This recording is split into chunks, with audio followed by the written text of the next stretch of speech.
నమస్తే అమ్మా, నమస్తే. అయితే ఒక పొలిటికల్ పార్టీ నుంచి పోటీ చేయడం ఎందుకు? ప్రజాసేవలను ఇంకొకలాను ప్రజాసేవలు ఇవన్నీ అమ్మ ఒక్క మాట చెప్తాను. ఈరోజు రాజకీయ వ్యవస్థకు మించినటువంటిది ఏదీ లేదు. రెండోది, ఏ సేవ చేయాలన్నా రాజకీయ నాయకుడి యొక్క అనుమతి కావాల్సిందే. ఈరోజు ఆశ్రమాలు, దేవాలయాలే వాళ్ళ కబంధ హస్తాల్లో చిక్కుకున్నాయి, విలవిల్లాడుతున్నాయి. ప్రతి వ్యవస్థలో కూడా రాజకీయం అనేది ఈరోజు జొరబడిపోయింది. కాబట్టి రాజకీయం అనేటువంటి వ్యవస్థని అర్థం చేసుకున్న వాళ్ళు ఎవరు ప్రశ్నించరు. ఎందుకంటే that is the most powerful medium or institution or what ever you call. దానికి మించిన గొప్ప వ్యవస్థ ఇంకొకటి లేదు చెయ్యడానికి.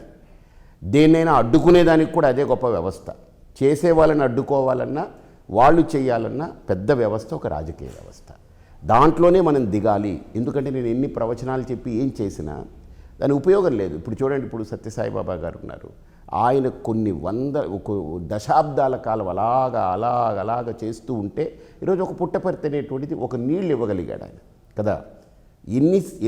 ఎన్ని పదుల సంవత్సరాలు ఇంచుమించు వైద్యం ఇవ్వగలిగారు, విద్య ఇవ్వగలిగారు. అది ఎన్ని 50 ఏళ్ళు 60 ఏళ్ళు ఆయన కృషి చేశారు. కానీ అప్పటి కాలంలో ఉన్న రాజకీయ వ్యవస్థ ఎలా ఉంది, తర్వాత ఏమైంది, ఎలాంటి కాబట్టి నా అభిప్రాయం ఏంటనంటే, రాజకీయ వ్యవస్థలోకి ఎందుకు వచ్చారనేటువంటి ప్రశ్న దయచేసి పక్కన పెట్టండి. రాజకీయ వ్యవస్థ ఈరోజు ప్రతి వ్యవస్థల్ని శాసిస్తుంది. ఏది మంచి చేయాలన్నా అదే, మంచిని అడ్డుకోవాలన్నా రాజకీయ వ్యవస్థే. కాబట్టి ఈ రాజకీయ వ్యవస్థలోకి అడుగుపెట్టి హిందూపురాన్ని ఎంచుకున్నాను. వాళ్ళు నాకు సీట్ ఇవ్వకూడదని డిసైడ్ అయ్యారు. దానికి ఒక బూచి చూపెట్టారు. ఎవరు? బాలకృష్ణ గారే. స్వామీజీకి ఇస్తే నాకు ముస్లింలు ఓట్లు వేయరని. అంటే హిందువులు గొర్రెలా అని ప్రశ్నించారు. హిందువులు ఏమన్నా బర్రెలా, దున్నపోతులా, వాళ్ళ చర్మం తిక్కయిందా, అంటే నీకే ఊడిగం చేస్తూ ఉండాలా? సరే చూసుకుందామని నేను దిగాను. రేపు మీకు కూడా పోటీ చేస్తే ముస్లిమ్స్ ఓట్స్ కావాలి కదా. సో మీరు ముస్లిమ్స్కి వ్యతిరేకమా, లేకపోతే హిందూకి సపోర్ట్ చేస్తూ అందరినీ కలుపుకుని వెళ్ళాలనుకుంటున్నారా? అంటే ఇప్పుడు ఆదిత్యనాథ్ యోగి గారు ఉన్నారమ్మా, యూపీలో ఆయన ముఖ్యమంత్రి. చాలామంది ముస్లింలందరూ కూడా ఆయన్ని గౌరవిస్తున్నారు, ఆయనకు ఓట్లు వేస్తున్నారు. ఆయన ముస్లిం ఎలా వ్యతిరేక అవుతారు? సన్యాసి అయినంత మాత్రాన అసలు ఆ భావనే ఎందుకు మనకు? నా దగ్గరికి ఎందరో వస్తున్నారు ముస్లిం మైనారిటీ సోదరులు. వాళ్ళు వస్తారు, వాళ్ళు చేస్తారు. వాళ్ళు వెయ్యలేదు, నేనేం బాధపడను. నేను పక్కాగా ఒక నిర్దిష్టమైన ప్రణాళికతో నేను ముందుకు సాగుతున్నా. నాకు ఒక క్లారిటీ ఉంది. ఆంధ్ర రాష్ట్రమే కాదు, చాలా రాష్ట్రాలు ఊహించినటువంటి ఫలితాలను ఇక్కడ చూడొచ్చు మీరు. యాక్చువల్గా ఇప్పుడు మీకు సీట్ ఇవ్వకపోతే మీకు కోపం రావాల్సింది బీజేపీ మీద. ఎందుకంటే 1 ఇయర్ నుంచి ఇక్కడ వర్క్ చేస్తున్నారు, అక్కడి నుంచి అష్యూరెన్స్ తెచ్చుకున్న తర్వాతే మీరు వర్క్ చేస్తూ వచ్చారు. బట్ ఇప్పుడు ఎందుకు వీళ్ళని నిందిస్తున్నారు? ఎందుకు కూటమిని? మీరు బాలకృష్ణన్ కావచ్చు, చంద్రబాబు నాయుడు కావచ్చు, లేకపోతే పవన్ కళ్యాణ్ కావచ్చు, వీళ్ళు కూటమి డెసిషన్ తీసుకున్నారు. నాకు కోపం ఉందని మీరు ఎలా గమనించారు? నాలో కోపం ఎక్కడుంది? నాకు కోపం కాదు. నో నాకు కోపం కాదు. నాలో బాధ కూడా కాదు. బాధ, కోపాలు ఇవన్నీ పక్కన పెడితేనే ఈ బట్ట వేసుకోగలం. కోపము, బాధ కాకుండా నా ఆలోచన ఏదైతే ఒక సంకల్పం ఉందో, ఇక్కడ బాగా చేయాలనే సంకల్పం, దానికి అడ్డు తగిలినప్పుడు నేను దాన్ని బ్రేక్ చేయాలి. నాకు అడ్డు వచ్చిన దాన్ని నేను ఎలా దాటుకుని వెళ్ళాలి, అదే నా ఆలోచన తప్ప వ్యక్తుల మీద నాకేం కోపాలు లేవు, తాపాలు లేవు. ఇప్పుడు బాలకృష్ణ ఒక నిమిత్త మాత్రుడు. ఆయనే ఎత్తాడు ఇది. స్వామీజీకి ఇస్తే నాకు ముస్లిం ఓట్లు పోతాయని. ఈరోజు కాంగ్రెస్ అభ్యర్థి ఒక ముస్లిం అభ్యర్థి నిలబడ్డారు అక్కడ హిందూపురంలో. అలాగనే వైకాపాకి పెద్ద ముస్లిం ఓటు బ్యాంక్ ఉందని అంటున్నారు. ఇంకా భ్రమల్లో ఎందుకు ఉంటున్నారు? ఇంకా కులాలు, మతాల ఆలోచనలో ఎందుకు వీళ్ళు పడి మగ్గుతున్నారు? బయటికి రండి. మంచి చేయాలనుకున్న వాడికి ఇవేవి ఆటంకాలు కావు. ఇంకా హిందుత్వం కూడా మతం అని అంటారు, మీరు కూడా ఒక మతాన్ని కాదు. హిందుత్వం మతం కాదమ్మా. హిందుత్వం ఈజ్ నాట్ ఏ మతం. హిందుత్వం ఈజ్ ఏ ధర్మం. అంటే జనంలో ఉన్న అవగాహన, సరే అవగాహన ఎలా ఉన్నా మనకు క్లారిటీ ఉండాలి. మాట్లాడుతున్నాం అనుకుంటారు. అవ్వచ్చు, నేను హిందువుని అవ్వచ్చు. దట్ డజంట్ మీన్ దట్ నేను హిందూ అంటే ఏంటి? లోకా సమస్త సుఖినో భవంతు, సర్వే జన సుఖినో భవంతు. అందరూ బాగుండాలనే కదా హిందూ ధర్మం చెప్తున్నది. మరి హిందూ ధర్మం ఏమి వీడిని కొట్టు వాడిని తిట్టని నేను చెప్పట్లేదుగా, నేర్పట్లేదు కదా. రాముడు ఎలాంటి చరిత్ర చూపించాడు, కృష్ణుడు ఎలాంటి గీతను అందించాడు. కాబట్టి అధర్మం వైపు ఎప్పుడైనా సరే ఎవరు నిలబడ్డా, అది సొంత వాళ్ళైనా సరే అది తప్పని తప్పుగా చెప్పాలి. ధర్మం వైపు నిలబడ్డవాడు పరాయి వాడైనా సరే, ఏ కులంలో పుట్టని, ధర్మం వైపు నిలబడ్డవాడిని మనవాడుగా మనం భావించాలి. ఇదే హిందుత్వం నేర్పుతుంది. That's it. స్పష్టంగా ఉన్నాను. చాలా ఫైట్ చేశారు. బీజేపీతో కావచ్చు, ఈ సీట్ మీకు ఇవ్వాలి అని పార్లమెంట్, హిందూపురం పర్టికులర్గా పార్లమెంట్ని. అలానే చంద్రబాబు నాయుడుతో కూడా వెళ్ళి మాట్లాడారు. అసలు ఏం తెలిసింది? ఎందుకు మీరు వాళ్ళతో అంటే ఇక్కడ మీకు యా రెబల్ క్యాండిడేట్ మీకు ఒక్కటి అర్థం చేసుకోండమ్మా, బీజేపీ వాళ్ళతోటి నేను మాట్లాడినప్పుడు వాళ్ళు స్పష్టంగా మీకే సీటు కేటాయించాలని మేము టిక్కు పెట్టాము, మీ పేరు మీద టిక్కు పెట్టామనేటువంటిది నాకు పైనుంచి నాకు వచ్చిన ఇన్ఫర్మేషన్, పక్కా ఇన్ఫర్మేషన్.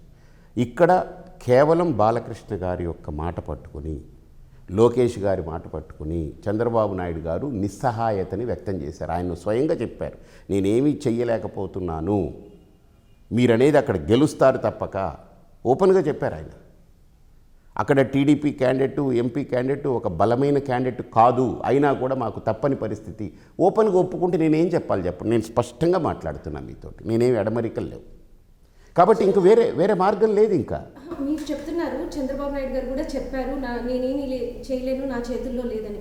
కానీ సెంట్రల్ బీజేపీని కాదని వీళ్ళు నిర్ణయం తీసుకోగలరా మీకు ఇవ్వకుండా? అమ్మ ఒక్క మాట, ఎందుకు అంటే వీళ్ళే తాపత్రయపడ్డారు. మనం చాలా చూసాము న్యూస్లో కానీ ఏదైనా వీళ్ళు వెళ్ళి కలవడానికి కానీ బీజేపీ. ఒక్క చిన్న మాట చెప్తాను, మీరు అలా అంటున్నారు కదా, ఇప్పుడు అనపర్తి సీటు ఉంది.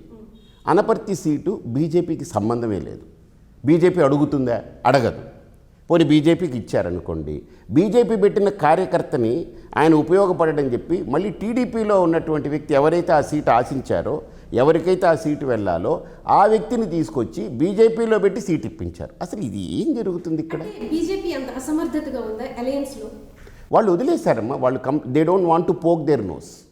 వాళ్ళకి 29 రాష్ట్రాల్లో 543 ఎంపీ స్థానాల్లో వాళ్ళకి ఇప్పుడు ఆంధ్రాలో పోక్ చేసి ఎంత కెలుక్కుని మొత్తం మిగతావన్నీ పాడు చేసుకునే టైం లేదు వాళ్ళు. మీరు ఒక్కటి అర్థం చేసుకోండి, బీజేపీ ఇక్కడ ఎలా ఉందనంటే, ఓకే చంద్రబాబు నాయుడు పొత్తులో భాగంగా వచ్చాడు, ఆయన ఏమన్నాడు, ఒక్క ఆలోచన చెప్పాడు, నేను నడిపిస్తాను వ్యవహారము, ఈ కూటమి యొక్క వ్యవహారం నేను నడిపిస్తానని. మీరు ఆలోచన చేస్తే బీజేపీలో ఉన్నవన్నీ టీడీపీలో నుంచి వచ్చిన తలకాయలే, జనసేనలో ఉన్నవన్నీ టీడీపీలో నుంచి వచ్చిన తలకాయలే 90%. మరి ఇది ఎవరి చేతుల ద్వారా నడుస్తూ ఉంది? నిన్నటికి మొన్న బీజేపీ నాయకుడు ఎడ్లపాటి రఘునాథ్ గారు కూడా ఆయన అన్నారు, మీరు ఏం చేశారు, మొత్తం టీడీపీని తీసుకొచ్చి బీజేపీలో పెట్టి సీట్లు ఇప్పించుకున్నారు, బీజేపీ కార్యకర్తలకు ఎవరికి వచ్చాయి, బీజేపీ అసలైన బీజేపీ నాయకులకి ఎవరిచ్చారు, ఎక్కడున్నారని అడిగారు కదా. స్టేట్లో బీజేపీనే లేనప్పుడు కార్యకర్తలు కానీ లేకపోతే నిల్చోబెట్టి గెలిచే సామర్థ్యం ఉన్న లీడర్స్ లేరు కాబట్టి టీడీపీ వాళ్ళని తీసుకొచ్చుకుని పెట్టుకోవాల్సి వచ్చింది, పర్టికులర్ ఈ పార్టీలో జాయిన్ చేసి మరి అని చెప్పి కూడా. అంటే ఇప్పుడు ఒక్క మాట అమ్మా, స్టేట్ అంతా పక్కన పెడతాం, పరిపూర్ణానంద్ ఇక్కడ గెలుస్తాడని తెలిసి ఎందుకు ఇవ్వలేదు సీటు చెప్పండి? నాకు ఇంతమంది కార్యకర్తల గణం అంటే నేను ఎంత ధైర్యంగా ఒంటరిగా నేను బరిలో దిగి నేను అగ్గిపెట్టె గుర్తు తెచ్చుకొని ఈరోజు అగ్గిపెట్టె గుర్తుకు ఓటేయాలని నేను ఇంటింటికి తిరుగుతున్నాను. నా వెనక ఇంతమంది కార్యకర్తలు నిర్మాణం అయ్యారు. ఇంత బలమైన అభ్యర్థిని ఎందుకు టీడీపీ తోసిపుచ్చుకుంది? కేవలం రాష్ట్ర బీజేపీ నాయకురాలతో మీరు మాట్లాడలేదా? మాట్లాడాను. ఆవిడ కూడా చేతులు ఎత్తేశారు, నా చేతుల్లో ఏమీ లేదు, నేనేం చెప్పినా అక్కడ వినే పరిస్థితిలో లేదని చెప్పేశారు. ఆవిడ ఓపెన్గా చెప్పారు. సరేమ్మా, ఏది ఏమైనా ఒక్క మాట చెప్తాను, ఇక్కడ బీజేపీ ఎంపీ అభ్యర్థిగా నేను దిగాలనుకున్నప్పుడు దానికి అన్ని ఆటంకాలు వచ్చాయి. ఓకే, నా కన్న తల్లి ఏం చెప్పిందని అంటే, ఆవిడకి కళ్ళు కనపడదు, ఆవిడ ఒకటే మాట చెప్పింది, పార్టీ సీట్ ఇవ్వలేదు కానీ నీ సంకల్పాన్ని నువ్వు ఓడగొట్టుకోకు, నువ్వు నిలబడు, నీ సంకల్పం గొప్పది, ఏంటి అక్కడ మంచి చేయాలనే ఒక తపన ఉంది, నువ్వు నిలబడి గెలిస్తే ఖచ్చితంగా మంచి జరుగుతుంది. నాకు తెలుసు, నా జీవితంలో కూడా నా ఈ చేత్తో ఎన్నో వ్యవస్థల్ని పైకి తీసుకొచ్చాను, నా చేతికి ఆ అదృష్టం ఉంది. నాకు ఒక నమ్మకం, ఇక్కడ ప్రజలు కనుక అదృష్టవంతులు అయి ఉంటే, నన్ను గెలిపించుకుంటే రాష్ట్రం మొత్తం హిందూపురం గురించి చర్చించుకునేలా చేస్తాను.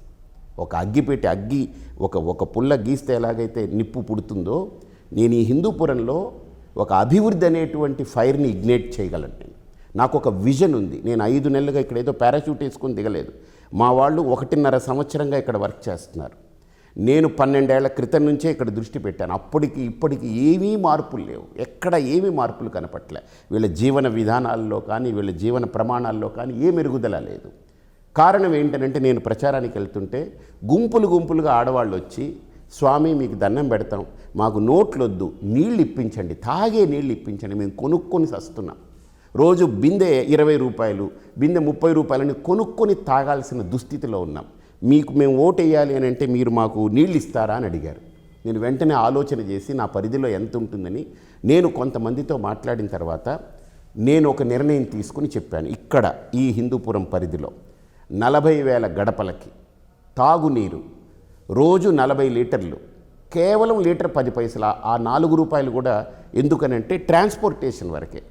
అది పెట్టుకుని నీళ్లు ఉచితంగా ఇవ్వాలని ఒక సంకల్పం తీసుకుని మాట ఇచ్చాను నేను. దానికన్నీ ప్రణాళిక చేసుకునే ఇచ్చాను నేను, ఊరికినే కాదు. 40,000 గడపలకి 40 లీటర్లు చొప్పున వెళ్ళాలంటే తాగడానికి నీళ్లు ఒక కుటుంబానికి, వంట చేసుకునే దానికి సరిపోతుంది. మిగతా బట్టలు ఉతుక్కోవడమో మిగతా నిత్యకృత్యాలకు మామూలు నీళ్ళు. ఒక ఇంటర్ కాలేజీ లేదమ్మా. ఇప్పుడు 10 ఏళ్ళు అయింది బాలకృష్ణ గారికి ఓటేశారు, అవునా? ఒక్క ఇంటర్ కాలేజ్ తెప్పించలేదు. ఒకటి వాళ్ళ బావగారి ప్రభుత్వం ఉన్నప్పుడు ఏమీ చేయలేదు. ఇప్పుడు జగన్ గారి ప్రభుత్వంలో అసలే జరగదు. ఇంకొకటి విచిత్రం ఏంటంటే, ఇప్పుడు జగన్మోహన్ రెడ్డి గారి ప్రభుత్వంలోనే 151 మంది ఎమ్మెల్యేలు ఉంటే ఆయన ఇప్పటికీ ఒక 80 మందిని చూడలేదనేటువంటి అభివాదం ఉంది కదా, అది కూడా ఉంది. సో ఇక్కడ ఎవరిని గెలిపించినా దీనికి అభివృద్ధి అనేది జరగదు, ఇది తేలిపోయింది. కాబట్టి నేను ప్రజలకి చెప్పేది ఏంటంటే, మీరు కరప్ట్ అవ్వకండి. ఒక్క ఇండిపెండెంట్ అభ్యర్థిగా నన్ను అగ్గిపెట్టి గుర్తుకు మీరు ఓటేసి గెలిపించండి. అగ్గి రాజేస్తాం, అభివృద్ధికి అగ్గి మనం పుట్టిస్తాం. రాష్ట్రమంతా హిందూపురం గురించి చూసేలా నేను చర్చిస్తా, అసెంబ్లీలో గొంతెత్తి అరుస్తా. వాళ్ళు చెయ్యకపోతే ఎందుకు దీని మీద చెయ్యరో నేను చూపిస్తా. నా దగ్గర సత్తా ఉంది. నేను నిలబడితే ఒక సమస్యకి ఇప్పటిదాకా ఏ సమస్యకి నిలబడ్డా అది అవ్వలేదు అనేది జరగలేదు నా జీవితంలో. అందుకే మీకు రాడికల్ స్వామి అనుకోవచ్చు. అంటే ఒక విప్లవమో ఒక ఉద్యమమో ఎప్పుడు పుడుతుందమ్మా? మన ఆలోచనని మనం కరెక్ట్గా నిర్ణయాత్మకంగా దాన్ని పూర్తి చేస్తాం అనుకుంటేనే కదా. అక్కడ ఒక శక్తి కావాలి, ఒక ఉద్యమం కావాలి, ఒక విప్లవం కావాలి, ఒక చైతన్యం రగిలించాలి, అందరిలో ఆలోచన రేకెత్తించాలి, అప్పుడే కదా స్పష్టత ఉంటుంది. కాబట్టి నాకు క్లారిటీ ఉంది, ప్రజల్లో కూడా ఆ క్లారిటీ పెరుగుతూ ఉంది. నేను ఇంకోటి ఏం చెప్పానమ్మా, ఇక్కడ మీరు బాగా ఆలోచన చేయండి. రాజకీయం అంటే ఆషామాషి వ్యవస్థ కాదు. ఈరోజు ఏదో ఓట్లు వేయించుకుని డబ్బులు ఇచ్చేసి పదవులు తీసుకుని మనం చేతులు ఊపుకుంటూ తిరిగేది కాదు. రాజకీయం అంటే 5 ఏళ్ళు అంటే 60 నెలలు మనకు ప్రజలు మీరు మా కోసం నిలబడి ఏదైనా చెయ్యండి అని వాళ్ళు ఎండల్లో నిలబడి ఓట్లేస్తారు మనకు. ఈరోజు చాలామంది ఎందుకు చదువుకున్న వాళ్ళు పెద్ద పెద్ద వాళ్ళ ఎండల్లో రావడం ఎందుకంటే ఎవడికేసినా ఒకటే మూర్ఖులు, మొండోళ్ళు, పనికిమాలినోళ్ళు, చేతగాని వాళ్ళకే మనం ఓట్లు వేయాలి, ఎందుకు మనం వేయాలని చాలామంది వెళ్ళట్లేదు. వెళ్ళిన కొంతమంది అందులో అభిప్రాయాన్ని చక్కగా తెలియజేయగలిగిన నోటాకేస్తున్నారు. నేను అందరికీ రిక్వెస్ట్ చేసేది ఏంటంటే, మీ ఛానల్ ద్వారా, మీ మాధ్యమం ద్వారా కదలండి ఒక్కసారి. ఈ ఒక్కసారి ఎండ అనుకోకుండా ఒక్కరోజు ఎండకి మీరు జడవకండి. 5 ఏళ్ళు ఎండిపోతాం. ఒక్కరోజు ఎండకి భయపడితే, బాధపడితే 5 ఏళ్ళు మనం ఎండిపోవడమే. 5 ఏళ్ళు తరతరాలు ఎండిపోవడమే. 10 ఏళ్ళు ఏం జరిగిందమ్మా ఇక్కడ? ఒకటి, ఓట్లు వేయించుకుంటారు, హైదరాబాద్కి ఒకళ్ళు, చెన్నైకి ఒకళ్ళు, వాళ్ళ వ్యాపారాలు ఉన్నాయి, వాళ్ళని తప్పు పట్టట్లే.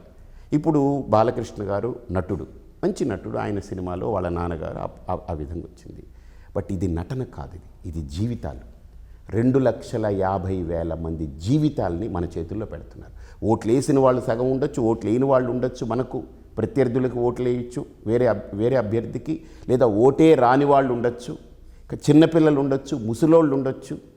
వాళ్ళ జీవితాలు మన చేతిలో పెట్టారు. మన చేతిలో జీవితాలను పెట్టినప్పుడు నేను అక్కడుండి, ఇప్పుడు నేను ఒక బస్సు ఎక్కాను, డ్రైవర్ ఉన్నాడు అనుకోండి, ఆ డ్రైవర్ ఎక్కడో ఇంట్లో ఉంటాడు, మీరు బస్సు ఎక్కేసి వెళ్ళిపోండి అని అంటే నేను స్టార్ట్ చేసి ఇంజన్ స్టార్ట్ చేసి వదిలేస్తాను, మీరు బస్సులో ఎక్కండి అని అంటే అది ఎలా కుదురుతుంది? కాబట్టి ఇక్కడే ఉండాలి. One should drive the constituency. ఇక్కడ నిలబడాలి, ఇక్కడ జరిగే అన్యాయాల్ని నిలదీయాలి, ఇక్కడ జరిగే అక్రమాల్ని అణిచివేయాలి, ఇక్కడ జరిగే దుర్మార్గాల మీద చట్టం సరిగ్గా ప్రయోగం చేయాలి, ఇక్కడ జరగాల్సినటువంటి పనులు జరగకపోతే దాన్ని నిలబడి చేయించాలి. ఇక్కడ మీరు 1 ఇయర్ నుంచి 1.5 ఇయర్ నుంచి వర్క్ చేసుకుంటూ వస్తున్నారు. మీరు కాకినాడలో ఉంటారు, సో అక్కడ శ్రీపీఠం ఉంది, మీరు కూడా అప్పుడు వస్తూ పోతూ ఉండాల్సిందే కదా. నాది కాకినాడ కాదమ్మా, కాకినాడకి వెళ్ళాను కాబట్టి కాకినాడ అయింది. నేనేం అక్కడ పర్మినెంట్ ఇదని నేను ఎక్కడ పెట్టుకోలేదే. కాకినాడ ఏమీ నా పర్మినెంట్ కేర్ ఆఫ్ అడ్రస్ కాదు. నాకు వాళ్ళు స్థలం ఇచ్చారు, ఆశ్రమం డెవలప్ చేసాం, అక్కడ వాళ్ళే నిర్వహించుకుంటున్నారు అది. ఇప్పుడు ఇక్కడికి వస్తే 5 ఏళ్ళు నేను ఇక్కడ పనిచేస్తా, ఇక్కడ నేనేం పర్మినెంట్ కాదు. ఎక్కడ నా అవసరం ఉందో అక్కడికి నేను వెళతాను. రేపు రాష్ట్రం మొత్తానికి నా అవసరం ఉందనుకోండి, రాష్ట్రం మొత్తాన్ని బాధ్యత తీసుకుంటాను. నేను వెనకడుగు వేసే వ్యక్తిని కాదు. వాళ్ళు ఇవ్వలేదని, మా అమ్మ నాకు ఒకటే నేర్పింది, వాళ్ళు సీట్ ఇవ్వలేదని నువ్వు వెనకడుగు వేస్తే నువ్వు పిరికి పందవి, నువ్వు చేతగాని వాడు అవుతావు. నీ సంకల్పం కోసం నువ్వు నిలబడు, ధర్మము నీ వెనకుంటుంది, ఈ ప్రకృతి నిన్ను అనుగ్రహిస్తుంది, నువ్వు ముందుకెళ్ళని చెప్పింది. ఇక్కడ ఇంటర్ కాలేజీ లేదు, డిగ్రీ కాలేజీ లేదు. ఆడపిల్లలు వచ్చి, స్వామీజీ మేము ఇప్పుడు 10th క్లాస్ పూర్తయింది, మేము ఎక్కడ చదువుకోవాలో తెలియట్లేదు, మేము ఏం చేయాలో అర్థం కావట్లేదు. అంతంత డబ్బులు పెట్టి మేము ప్రైవేట్ కాలేజీలకు వెళ్ళలేము.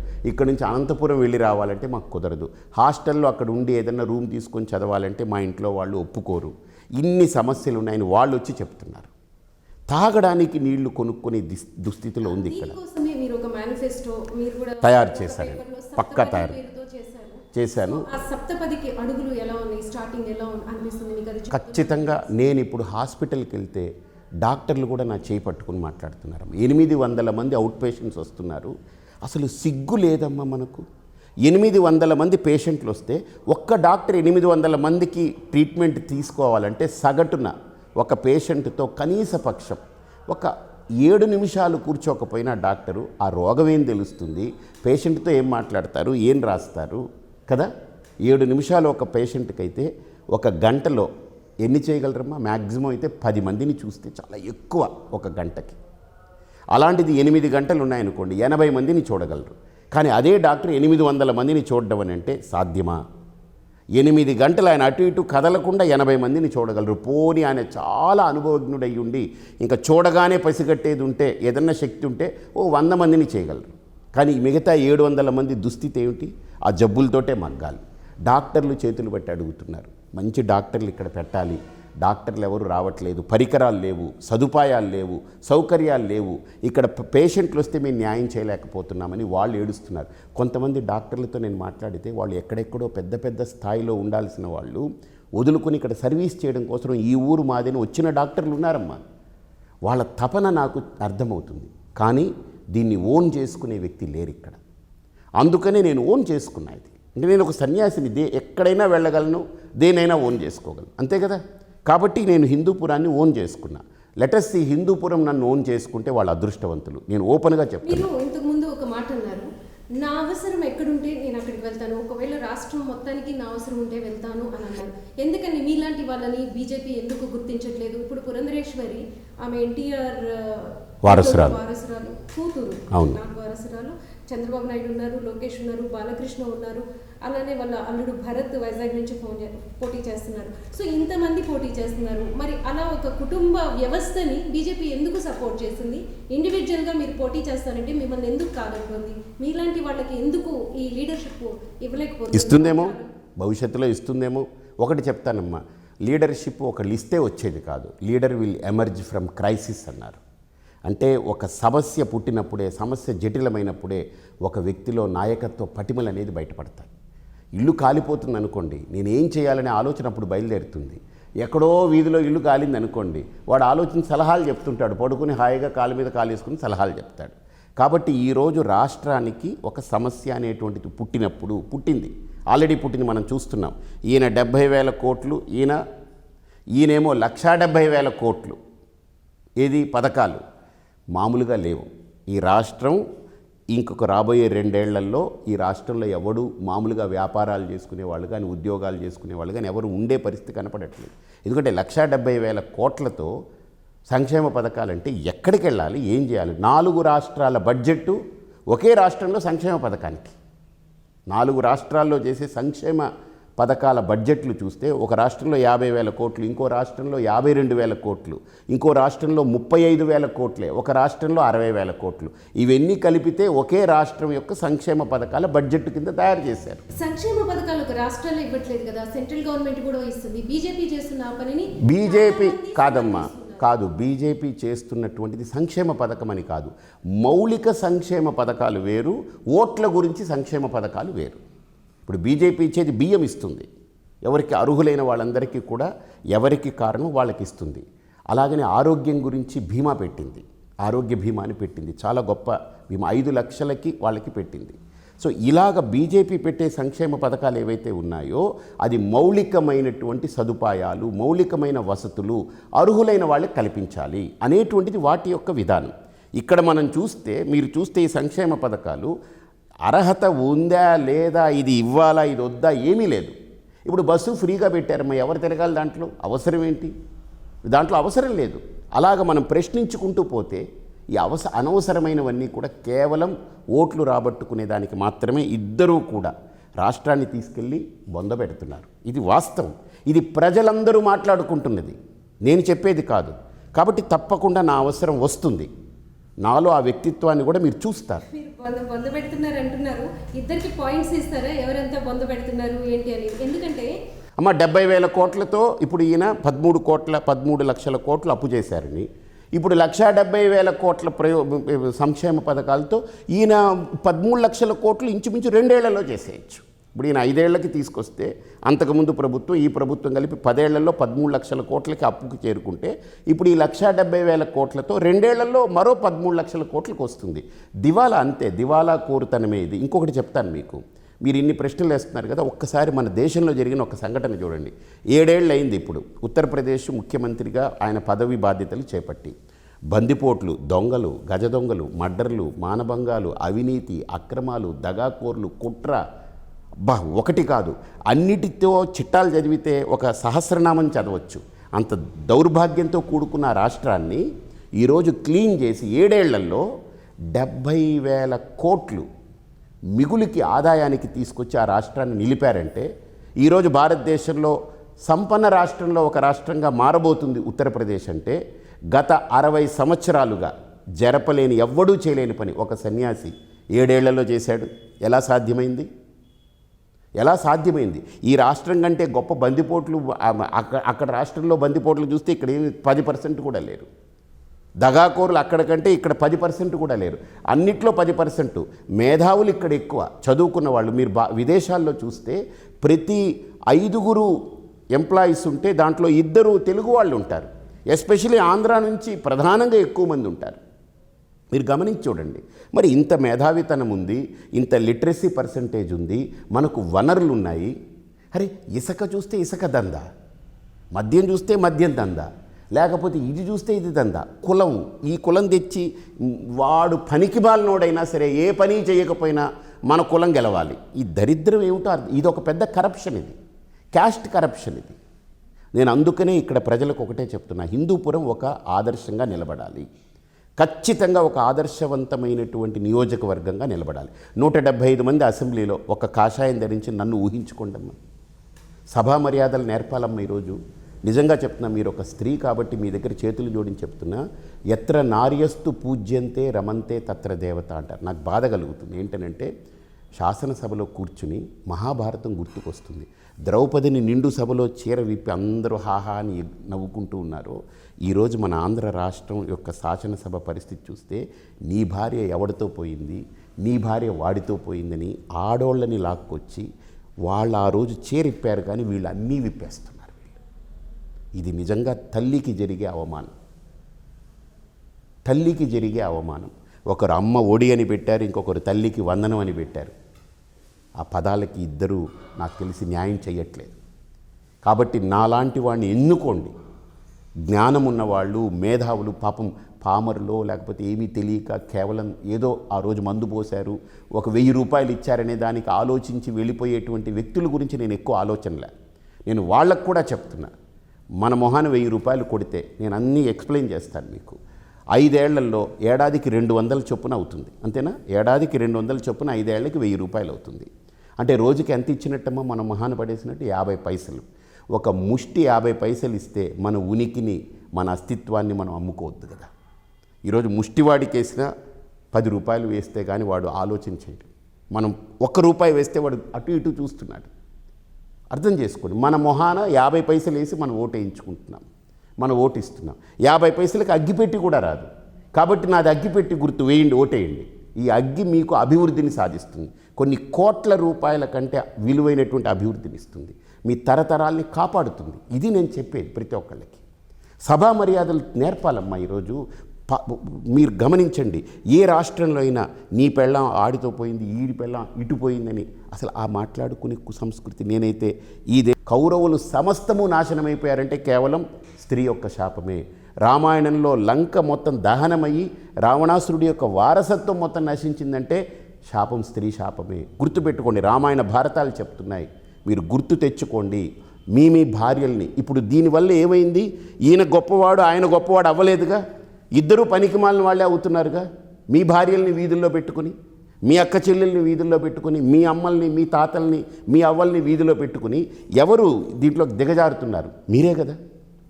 ఇద్దరికీ ఆ జ్ఞానం ఉండాలి కదా. ఎందుకు వ్యక్తిగతంగా రాగద్వేషాలు?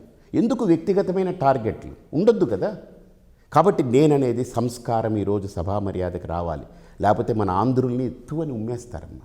ఈరోజు మోడీ గారు వచ్చిన తర్వాత 10 ఏళ్లలో నేను విదేశాలు తిరుగుతుంటే ఎక్కడి నుంచి వచ్చావనంటే ఇండియా నుంచి అనంటే, అంతకుముందు నేను వెళ్ళినప్పుడు ఇండియా అనంటే ఒక హీనంగా ఇలా చూసేవారు. ఇప్పుడు నిజంగా చెప్తున్నాను, ఇండియా నుంచి వస్తున్నాను, నేను భారతదేశం నుంచి ఇండియా నుంచి వస్తున్నానని అంటే వాళ్ళు ఓ ఇండియా, ఓ మోడీజీ అని వాళ్ళు ఎలా కనెక్ట్ అవుతున్నారు. అలా మన ఆంధ్రాన్ని గుర్తించేలా నేను చేస్తాను. ఒక్క సన్యాసిని పంపండి అసెంబ్లీకి, నేను నేర్పుతా వాళ్ళకి, కాళ్ళు పట్టుకుంటా వాళ్ళకి, అవసరమైతే వాళ్ళ కాళ్ళు పట్టుకుంటా.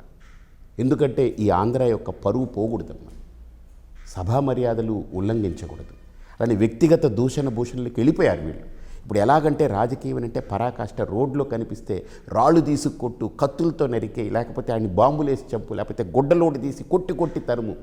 ఈ పదాలన్నీ రాకూడదు నాయకుడి దగ్గర. ఎందుకంటే he's representing crores of people, కోట్లాది మందికి ఆయన అధినేత. ఈ మాటలు వచ్చేస్తున్నాయనంటే ఏ స్థితికి వెళ్ళిపోతుంది రాజకీయం. మీరు ఇలా మాట్లాడితే రాజకీయ పార్టీలకి మీరు శత్రువు అవుతారు. అంటే గతంలో కూడా మనం చూసాం, మిమ్మల్ని బహిష్కరణ చేశారు. అలా మాట్లాడినందుకు కాదు, ఆయనకు ఓట్లు పోతాయి.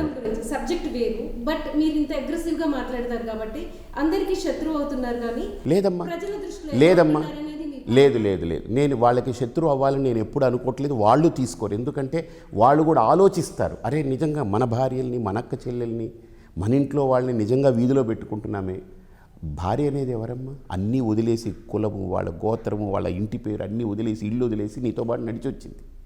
దాన్ని వీధిలో పెడితే తప్పు కదా. పాపం అన్నీ వదిలేసి నీ కోసం వచ్చిందాన్ని నువ్వే వీధిలో వదిలేసుకునేలాగా పరిస్థితి చేస్తే ఎక్కడికి పోతుందని ఏడ్చుకుంటుంది ఇంట్లో కూర్చొని, అయ్యో నా పరిస్థితి ఏంటని.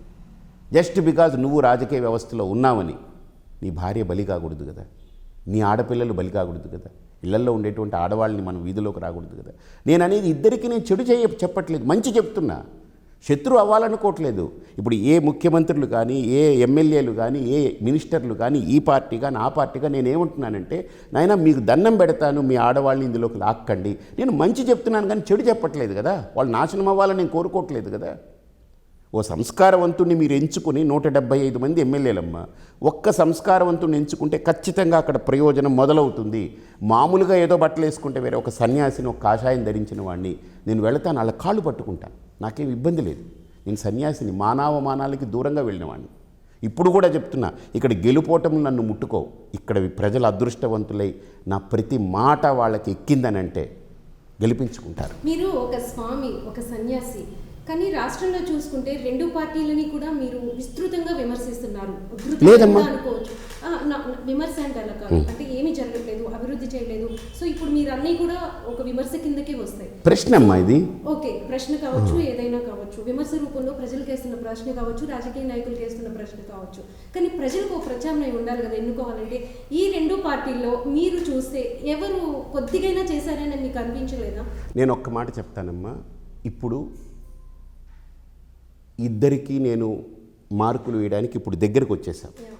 ఓకే, నేను ఇప్పుడు ఏ పక్షము అని తీసుకునేదానికి కరెక్ట్ కాదు. నేను ఇప్పుడు స్వతంత్ర అభ్యర్థిగా బరిలో నిలబడ్డాను. ఇంకొకటి చెప్తున్నాను, మీరు ఇలా ఆలోచిస్తున్నారు కదా, నా లోపలున్న ఒక సంకల్పం నాకు ఒక పెద్ద వ్యక్తి చెప్పాడు. ఏమో హిందూపురం అదృష్టవంతులే మిమ్మల్ని గెలిపించుకుంటే స్టేట్లో ఇద్దరికి చెరో 87 సీట్లు చాగితే మీరే నిర్ణయిస్తారు ముఖ్యమంత్రిని. జరగకూడదని ఎక్కడా లేదు. ఇది గుర్తుపెట్టుకోండి, ప్రకృతి ఏదైనా చేయొచ్చు.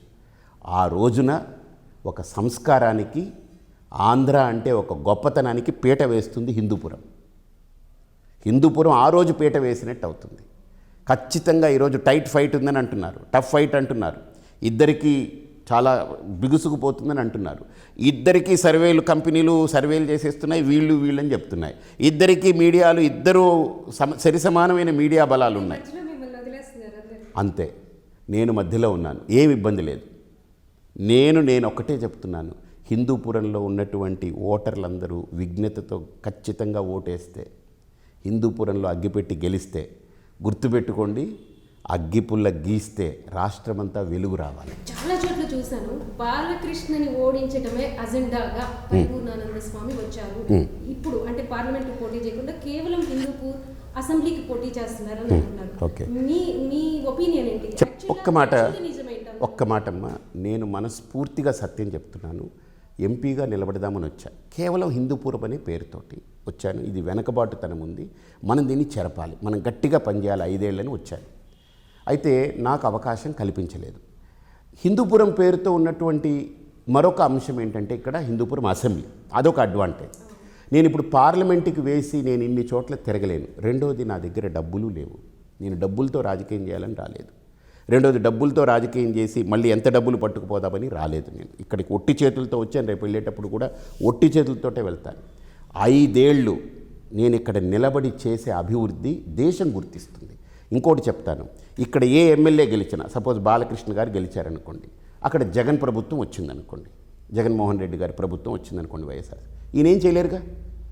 బాలకృష్ణ గారు గెలిచారు, అక్కడ చంద్రబాబే వచ్చారనుకోండి, ఇక్కడ ఏమీ జరగలేదుగా. ఏం జరిగింది చెప్పండి? ఇప్పటికీ తాగడానికి నీళ్లు కొనుక్కొని బతకాల్సిన పరిస్థితి. 3 రోజులు కరెంటు లేకపోతే హాస్పిటల్లో పేషెంట్లు చచ్చిపోయారు. మీకు తెలుసా? అది తెలీదు.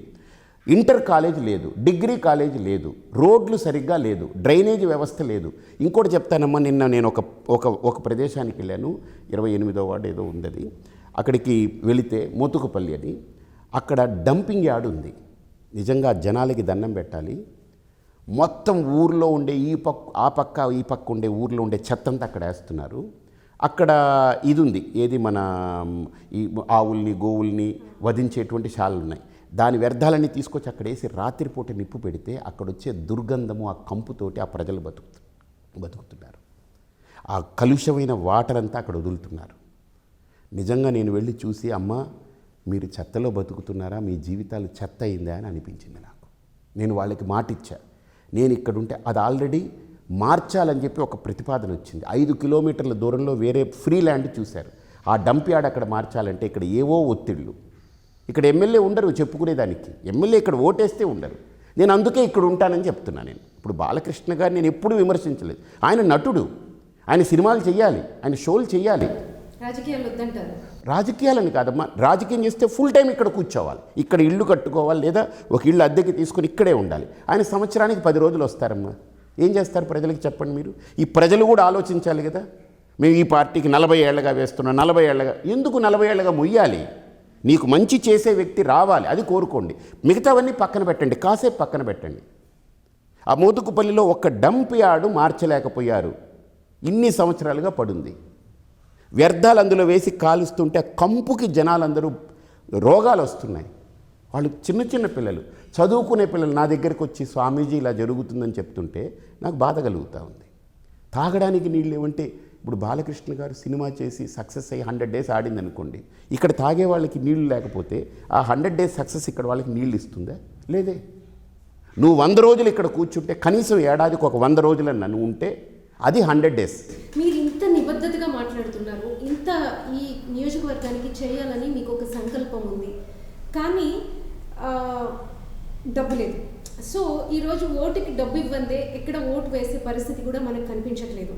ఈ నేపథ్యంలో మీ ఎలక్షన్ ఎలా ఉంటుంది? మనం ఇంకొకటి ప్రచార శైలి చూసుకున్నా కూడా మిగతా 2 పార్టీలకి మీ దానికి చాలా డిఫరెన్స్ ఉంది. వస్తున్న జనం కావచ్చు, ఎవరైనా కావచ్చు, ఆ వేరియేషన్ మిమ్మల్ని గెలిపిస్తుందని మీరు ఎలా భావిస్తున్నారు? 2 సీట్లతో భారతీయ జనతా పార్టీ ఈరోజు 400 సీట్లకు ఎగబాకింది. ప్రయత్నం, మన నిజాయితీ, నిస్వార్థత, మనం ప్రజల్లోకి వెళ్ళాలి. వెళ్తున్నాం, మాట్లాడుతున్నాం, అందరినీ టచ్ చేస్తున్నాం. నేను ఒకటే చెప్తున్నా, నీకు వాళ్ళు నీ మొహాన పడే 50 పైసలు, రోజుకి 50 పైసలు, ముష్టి పడేసేటువంటి 50 పైసలకి నువ్వు అమ్ముడుపోతానంటే నీ ఇష్టం.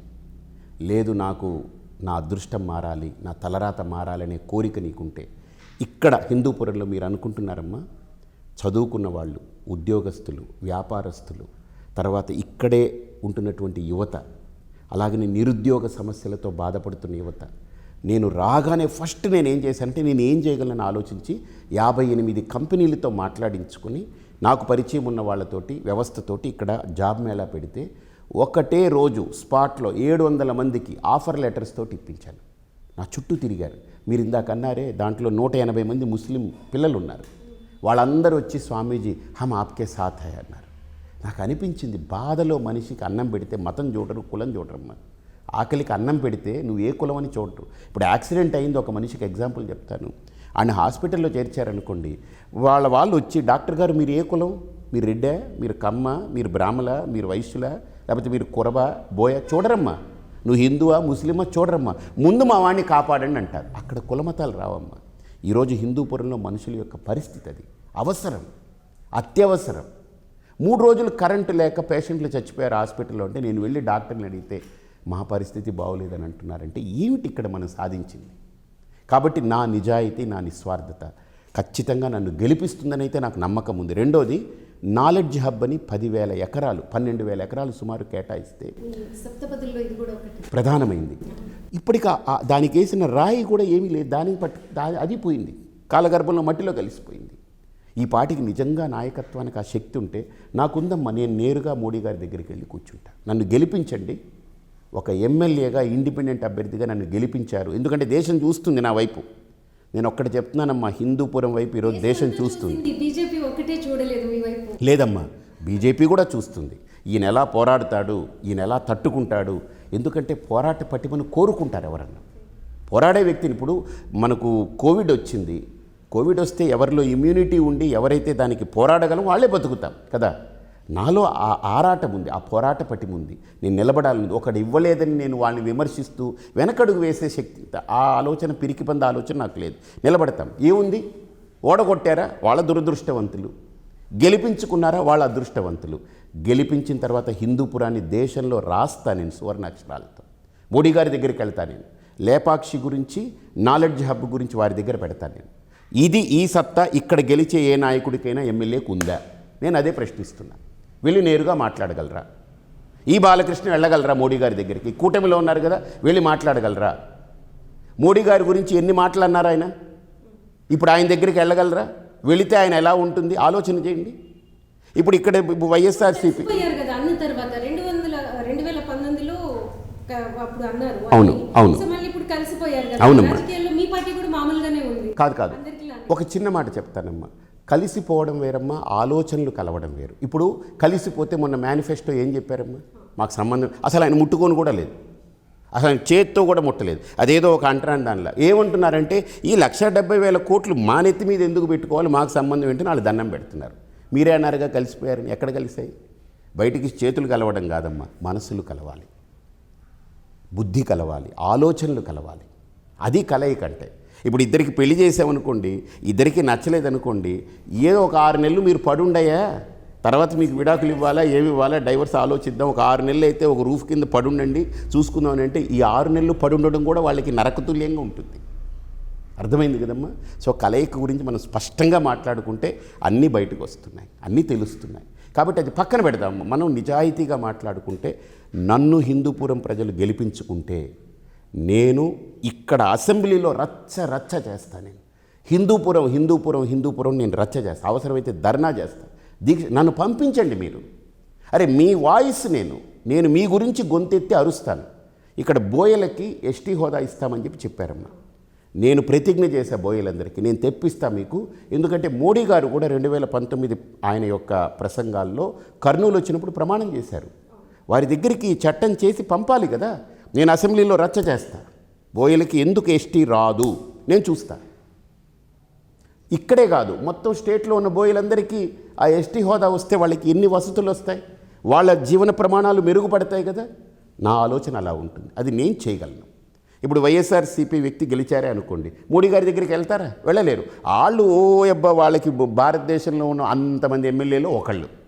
అదే మనకు సీట్ ఇవ్వకపోయినా మన వ్యక్తి నిలబడి ప్రజల కోసం తిరిగి కష్టాలు పడి ఎండ వాన అని ఆలోచించకుండా ఒక సన్యాసి రోడ్లెక్కి వీధులెక్కి కాలువలు కూడా తిరిగానమ్మా నేను. కాలువలు దాటుకుంటూ, మురికి కాలువలు దాటుకుంటూ అక్కడ కూర్చున్న వాళ్ళని పలకరించి, మీరు చూడండి నేను నడిచింది.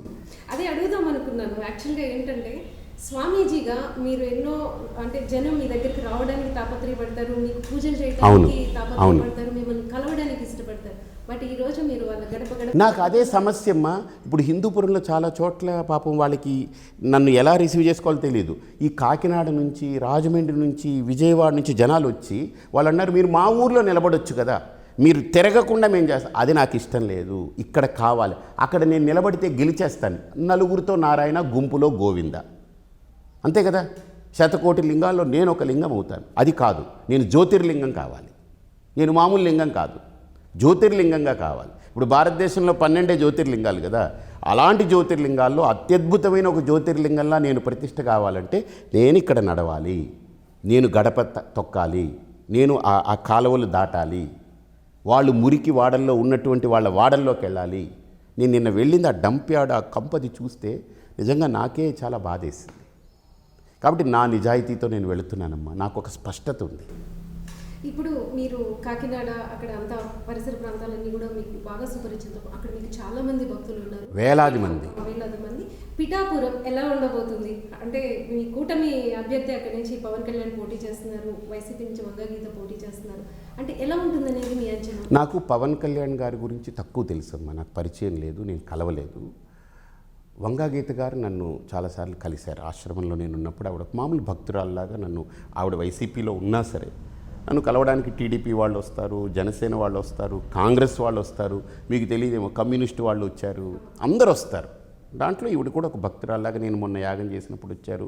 నాకు ఆవిడ ఒక 15-20 ఏళ్ళగా పరిచయం. ఆవిడలో నేను కనిపెట్టింది ఏంటంటే, ఒకరిని అనవసరంగా తిట్టదు, ఏదన్నా సమస్య ఉంటే వెంటనే అడ్రస్ చేస్తుంది. ఇవి రెండు ఉన్నాయి. మూడోది, ఆవిడ ఒక్కొక్క స్థాయి ఎదుగుతూ ఎదుగుతూ ఎదుగుతూ ఈ స్థాయికి వచ్చింది. ఆవిడ మీరు గమనించండి, ఒక్కొక్క స్థాయి ఎదుగుతూ వచ్చింది. రెండోది, ఆవిడ పార్టీలు మారారు, నేను కాదనను, అక్కడ ఆవిడ కొన్ని మారారు. తెలుగుదేశము, ప్రజారాజ్యము, తర్వాత వైఎస్ఆర్సీపీ, ఇలా మారుతూ వచ్చారు. కానీ ఆవిడికి మారాల్సిన పరిస్థితి. ఇప్పుడు నాలాగా ఆవిడ ఒంటరిగా వెళ్ళిపోతాను, నాకు ఇవ్వలేదంటే నేను ఒంటరిగా నిలబడతాను కానీ ఇంకో పార్టీకి వెళ్ళను, నేను నా యొక్క సిద్ధాంతం ఇది అని పెట్టుకునేది నాకు చెల్లుబాటు అవుతుంది. కానీ అందరికీ అలాగనే ఉండాలని కోరుకోవడం నాకు కరెక్ట్ కాదు. ఎందుకంటే సమాజం అలాగా అంత పరిపక్వత, అంత పరిణితి రావాలంటే కష్టం. వ్యక్తుల మీద నా మీద ఉందనుకోండి, సమాజంలో అవేర్నెస్ నేను క్రియేట్ చేస్తాను. కాబట్టి ఆవిడని గమనిస్తే ఆవిడ అంచెలంచెలుగా ఎదుగుతూ వచ్చింది. జడ్పీ చేశారు ఆవిడ, అలాగనే చాలా చాలా పెద్ద స్థాయిలో ఎంపీగా చేశారు, రాజ్యసభ సభ్యురాలుగా చేశారు, ఎంపీగా గెలిచారు, ఇవన్నీ చేసుకుంటూ వచ్చారు. కాబట్టి ఈరోజు ఆవిడికి ఒక పెద్ద ఛాలెంజే. ఎందుకంటే Pawan Kalyan is not a simple guy కదా. మనం అంటే మామూలుగా అన్నీ పక్కకు పెట్టి మాట్లాడతాం. అతనికి ఉన్న ప్రభావము, అతనికి ఉన్న సినిమా గ్లామర్ కావచ్చు, ఆయనకున్న వాళ్ళ అన్నయ్య చిరంజీవి గారు, ఆయన ఒక లెజెండ్. ఆయన Chiranjeevi is a legend in a movie field. అవునన్నా కాదన్నా, ఎన్ని ఒడిదుడుకులున్నా ఎదుర్కొని నిలబడ్డ వ్యక్తి, కాదంటారా? ఎన్నో కష్టాలు వచ్చాయి, ఆటుపోట్లు. కానీ చిరంజీవి గారిలో కూడా నాకు నచ్చిందంటే ఎప్పుడు ఎవరిని నోటికొచ్చినట్టు మాట్లాడతాను, దూషించడం. సో కాబట్టి ఇవన్నీ ఉన్నాయి. It's a big challenge. I wish, నేనైతే ఎప్పుడు ఒక స్త్రీకి ప్రాధాన్యం ఇస్తా. నాకు అమ్మ అంటే ఇష్టం, మా నాన్న అంటే ఇష్టం లేదని కాదు. సో ఆవిడ ఒక తల్లి, ఆ వంగగీత గారు అక్కడ నిలబడ్డారు కాబట్టి చాలా గట్టి ప్రయత్నాలు చేస్తున్నారు. మంచిది, ఏం జరుగుతుందనేది కాలానికి విడిచిపెడుతుంది. ఫైనల్లీ ఒక్కొక్క లీడర్ది మీరు కూడా వన్ సెంటెన్స్లో వన్ వర్డ్లో ఆన్సర్ చెప్పినా పర్లేదు. చంద్రబాబు నాయుడు గారి దగ్గర ఉన్నటువంటిది ఏంటంటే, ఈరోజు చెప్పింది రేపు మర్చిపోతున్నారు. ఆయన ఫస్ట్ చెప్పింది ఏంటనంటే, ఈ సంక్షేమ పథకాలు ఇలా ఇచ్చుకుంటూ పోతే మనది ఒక వెనుజులా లాగా అయిపోతుంది, మనం దివాలా తీసిపోతాము, అర్థం పర్థం లేదన్న వ్యక్తి ఈరోజు 1,70,000 కోట్లు సంక్షేమ పథకాలకి కేటాయిస్తున్నారని అంటే నాకు అర్థం కావట్లేదు. ఎలా చెప్పారు, ఆయన ఎలాగ ఏం చేయగలరు అనేటువంటిది నాకు అర్థం కావట్లేదు. జగన్మోహన్ రెడ్డి ముండోడమ్మ, ఒక మొండితనం అంతే. ఆయనకి ఎంత మొండితనం అని అంటే, తన వాళ్ళు చెప్పినా వినడు, పరాయి వాళ్ళు చెప్పినా వినడు, ఏది చెప్పినా వినడు. తనకు ఒకసారి ఎక్కింది ఏంటంటే ఆ మొండితనంలో నిలబడిపోతారు. ఆవిడ పురంధేశ్వరే. పవన్ కళ్యాణ్ గారికి కూడా నాకు అనిపించింది, ఆయనకి సరైన ఒక గురువు, సరైన ఒక ఛానలింగ్ ఉండుంటే he would have been a good force. He would have been, now he lost it. ఆయన ఏంటంటే, నా అభిప్రాయం చెప్తున్నాను, పార్టీల్లో కలవకుండా ఆయన నిలబడి ఉంటే ఈరోజు ఆయన వెనక 1,50,00,000 ఓటు బ్యాంకు నిర్మాణం అయి ఉండేది. జగన్మోహన్ రెడ్డి కానీ చంద్రబాబు నాయుడు గారు కానీ వీళ్ళెవరు నిలబడలేకపోయేవారు. అంటే జగన్మోహన్ రెడ్డికి ఒక అవకాశం ఇచ్చారు కదా, ఇప్పుడు he would have been a right choice. నేను చిరంజీవి గారి విషయంలో కూడా అదే చెప్పాను. 2009లో రాంగ్ చాయిస్, 2014లో చిరంజీవి మెయింటైన్ అయ్యి ఉంటే ఆయన ముఖ్యమంత్రి. అలాగనే 2024లో పవన్ కళ్యాణ్ గారు అలానే మెయింటైన్ అయ్యి ఉంటే బీజేపీ కూడా అక్కర్లేదు ఆయనకి బీజేపీ వద్దు, టీడీపీ వద్దు, ఏది వద్దు. జనాలు ఈ రెండు పార్టీలతో విసుగు చెందారు కదా, ఆయన ఒంటరిగా నిలబడి ఉంటే కష్టం రానివ్వండి, ఆయన 2 చోట్ల ఓడిపోయారు. నేను అదే అన్నాను, ఎవరు ఓడిపోలేదు? ఎన్టీ రామారావు ఓడిపోయారు, ఇందిరాగాంధీ ఓడిపోయారు. అనంత మాత్రం నేను తక్కువవాడా? పవన్ కళ్యాణ్ నేను తక్కువవాడేం కాదు, 2 చోట్ల ఓడిపోయినంత మాత్రాన. కాబట్టి ఓటమి అనేది పక్కన పెడదాం. ఆయన కనుక పోరాడి అలా నిలబడితే ఈరోజు ప్రజలకి ఆయన కావాల్సి వచ్చిండేది. ఎందుకంటే ఇక్కడ కూడా అదే అంటున్నారు. కాకపోతే ఆయన నిలబడలేక, అంటే ఎక్కడో షేక్ అయ్యారు, ఆయన వెళ్ళిపోయారు. పరిపూర్ణానంద సరస్వతి చెప్పాలి అని అంటే నాకొక్కటే, నాకుండేది ఒకే ఆస్తి, కళ్ళు లేని నా తల్లి. ఆవిడ కోసం నేను కొంత ఆలోచిస్తాను, కొంత భాగం. మిగతా భాగం అంతా నేను ఏం చేయాలో ఒక పని తీసుకుంటే దాని మీదనే ఆలోచిస్తాను. నాకుండే అదే. ఎందుకంటే నా ఆలోచనలకు వేరే స్కాటరింగ్ ఉండదు. మా అమ్మ గురించి కూడా నేను ఫోన్ చేసి, అమ్మ తిన్నావా, బాగున్నావా, మంచిగా ఉంది కదా అడుగుతాను. ఆవిడకి నేను ఒక హెల్పర్ని పెట్టున్నాను, హెల్ప్ చేస్తారు. ఎందుకంటే నా మీద ఆధారపడలేదు. ఆవిడకి వచ్చే కాస్త డబ్బుతో ఆవిడ బ్రతుకుతూ ఉంది. నాకే ఆస్తి ఇవ్వలేదు నా తల్లిదండ్రులు, వాళ్ళ దగ్గర లేదు. వాళ్ళు బతకడానికి ఉంది, మా నాన్నగారు చనిపోయారు. కాబట్టి నాకు స్పష్టత ఉంది. మా అమ్మ గురించి కొద్దిగా ఆలోచిస్తాను రోజులో కొంతసేపు. మిగతా టైం అంతా నేను ఏం చేస్తున్నానో దాని మీద దృష్టి పెడతాను, ఫోకస్ చేస్తాను. థ్యాంక్ యూ సో మచ్ అండి.